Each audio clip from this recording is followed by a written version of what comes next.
ఇలా పెట్టుకున్నావా, ఇలా పెట్టుకున్నావా, ఇవన్నీ కాదు ఈశ్వరుడికి కావలసింది. నువ్వు ఎవరికైనా ఇలా పెట్టింది ఏమైనా ఉందా అన్నది ఒక్కటే ఆయన చూస్తాడు. అలా పెట్టింది లేనప్పుడు ఎలా పెట్టుకున్నా ఆయన ఆనందించడానికి ఏముండదు. అలా పెట్టని వాళ్ళందరూ ఏమైపోయారో శంకరాచార్యుల వారి జీవితంలో మొట్టమొదటి స్తోత్రంలోనే చెప్పారు. ఆయన భిక్షాటనకి వెడితే బ్రహ్మచారిగా ఒక పేద బ్రాహ్మణి చిట్ట చివరికి ఇంత గొప్ప బ్రహ్మచారి వచ్చాడు, తేజోమూర్తిని. ఆయన చేతిలో భిక్ష వేయడానికి కూడా ఏమీ లేక ద్వాదశి నాడు పారణ చేయడానికి అన్నం లభిస్తుందో లభించదో అని ఒక ఎండిపోయిన ఉసిరికాయ ఇంట్లో పెట్టుకుని ఆ ఉసిరికాయ ఒక్కటే వేయడానికి సిద్ధపడుతుంటే లక్ష్మీదేవిని ఉద్దేశించి స్తోత్రం చేశారు.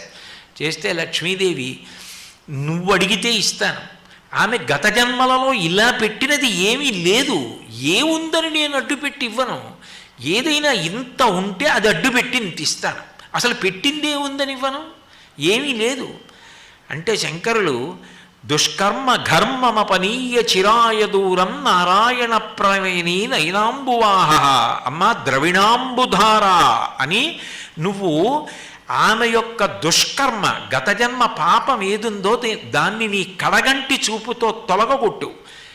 ఏమీ లేనిది నా చేతిలో ఎండు ఉసిరికాయ వేసిందే, ఈ పుణ్యాన్ని అడ్డుపెట్టి అనుగ్రహించమ్మా అంటే కనకధార కురిపించింది అమ్మవారు. అంటే పెట్టనిది వచ్చే జన్మలో పెట్టడానికి ఉండదు. నిజమే, నిజమైన స్వార్థం అన్న మాటకు అర్థం ఏమిటి? తన గురించి తాను చూసుకోవడం. ఈ జన్మలో భార్య ఉంది, ఈ జన్మలో పిల్లలు ఉన్నారు, వాళ్ళు బాగుండాలని కోరుకుంటున్నావు, తప్పేం కాదు. మరి జీవుడు, ఈ జీవుడు ఇవాళ ఈ శరీరం వదిలేస్తాడు, వదిలేసి మళ్ళీ ఇంకో శరీరంలోకి వెళ్ళిపోతాడు.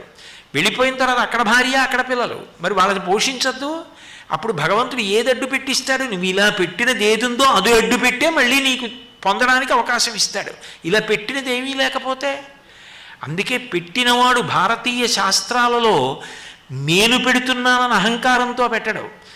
నేను పెట్టినది నిజానికి భగవంతుడు వచ్చి తీసుకుంటున్నాడు. ఆయన తీసుకోకపోతే నా దగ్గర ఉంటే మాత్రం, పుచ్చుకునేవాడు లేకపోతే నాకు పుణ్యం ఎలా వస్తుంది?